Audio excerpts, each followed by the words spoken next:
পহেলা বৈশাখ যে এটা আসলে মুসলমানদের উপর চাপিয়ে দেওয়া একটা সংস্কৃতি, যেটা মূলত অনেক ক্ষেত্রে হিন্দু ধর্মের মানুষদের সংস্কৃতি, সেটা মুসলমানদের উপরে চাপিয়ে দেওয়া হচ্ছে।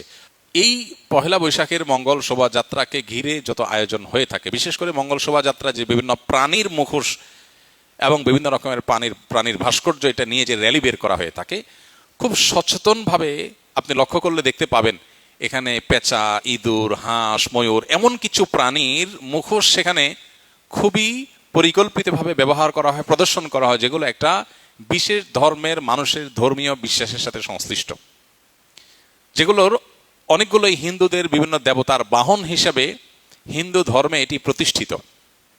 এবং এই যে শোভাযাত্রা হয়ে থাকে, এই শোভাযাত্রার আয়োজক চারুকলা ইনস্টিটিউট সংশ্লিষ্ট শিক্ষকবৃন্দ, ব্যক্তিবর্গ বিভিন্ন সময়ে যে সমস্ত বক্তব্য পত্রপত্রিকা দিয়েছেন, আপনি এখনো গুগল করলে, অনলাইনে সার্চ করলে আপনি দেখতে পাবেন যে তারা স্পষ্ট করে বলেছেন মঙ্গল শোভাযাত্রাটা হলো মঙ্গলের উদ্দেশ্যে যাত্রা। মানে এই যাত্রা কেন হচ্ছে? যাতে করে মঙ্গল আসে।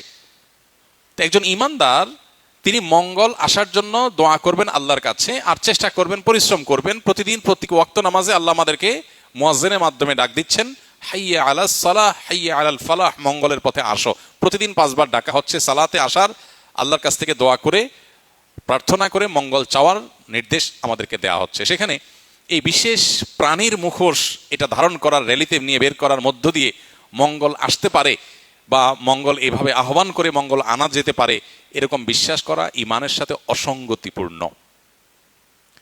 ঠিক সে একইভাবে ইমান এবং ইসলামের দৃষ্টিকোণ থেকে আমরা দেখি আল্লাহ রাব্বুল আলামিন পাপিষ্ঠদেরকে কিয়ামতে শাস্তি দিবেন জাহান্নামের আগুন দ্বারা। এটা শাস্তির মাধ্যম। অগ্নি স্নানে শুচি হোক ধরা,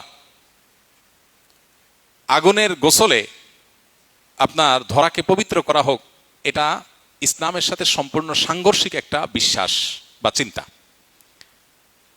এই জন্য আমাদেরকে আগুন থেকে পানা চাওয়ার নির্দেশনা দেওয়া হয়েছে। এমনকি গরম যখন তীব্র হয় তখন জোহর নামাজ একটু দেরিতে পড়তেও কোনো কোনো বর্ণায় বলা হয়েছে।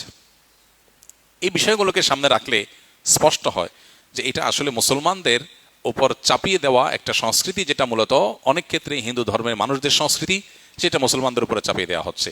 পহেলা বৈশাখকে ঘিরে, মঙ্গল শোভাযাত্রাকে ঘিরে যে কালচার, যে কৃষ্টি আমাদের সমাজে আজ পরিচিতি লাভ করেছে, যেটা আমরা মঙ্গল শোভাযাত্রা দেখতে পাই, এইটাতে আপনি যে সমস্ত উপাদান দেখতে পাবেন, এগুলো মূলত একটা বিশেষ ধর্মের মানুষের ধর্মীয় বিষয় আশয়, সেগুলোকে বাঙালি সংস্কৃতির নামে আমাদের সমাজে গেলানো হচ্ছে। খুবই দুর্ভাগ্যজনক বাস্তবতা। নবীজি বলেছেন, মান তাশাব্বাহা বিকওমিন ফাহুয়া মিনহুম, যে ব্যক্তি কোনো জাতির সাথে সাদৃশ্য গ্রহণ করবে সে তাদের অন্তর্ভুক্ত হয়ে যাবে।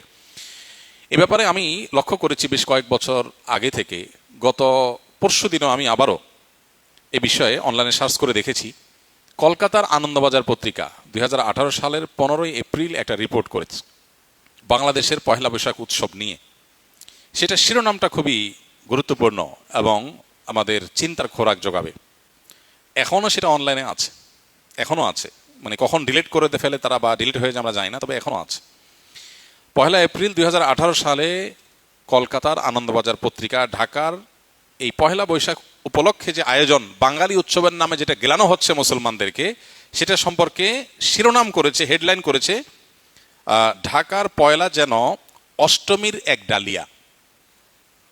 ঢাকার পয়লা যেন অষ্টমীর এক ডালিয়া। এই যে তারা নিজেরাই স্বীকার করছে যে ঢাকার পয়লা বৈশাখের যে আয়োজন, এটা দেখলে বোঝা যায়, মনে হয় যে এটা যেন তাদের অষ্টমীর একটা রূপ বা অষ্টমীর একটা পশা যেন এখানে সেজেছে। অতএব এরপরও যদি কোনো মানুষ, কোনো মুসলমান যদি বিভ্রান্তিতে থাকেন, তাহলে তাকে আল্লাহর উপর ন্যস্ত করা ছাড়া আর কিচ্ছু করার নেই। আমাদের দায়িত্বশীল ব্যক্তিগণের প্রতি আমাদের উদাত্ত আহ্বান থাকবে, তারা অবশ্যই আমাদের দেশের সংস্কৃতিকে ধারণ করবেন, সেটার প্রচার করবেন, আমরা সেটা ধারণ করব, প্রচার করব। কিন্তু আরোপিত দেশের সংস্কৃতির নামে আরোপিত ভিন্ন ধর্মের বিশ্বাস, চিন্তা, চেতনা, কৃষ্টি, কালচারকে মুসলমানদের মধ্যে গেলাবার চেষ্টা, এটা খুবই দুর্ভাগ্যজনক একটা বিষয়। এটা বন্ধ হওয়া উচিত এবং এটার ব্যাপারে আমাদের সচেতন হওয়া উচিত। আল্লাহ আমাদের সচেতন থাকার তৌফিক দান করুন।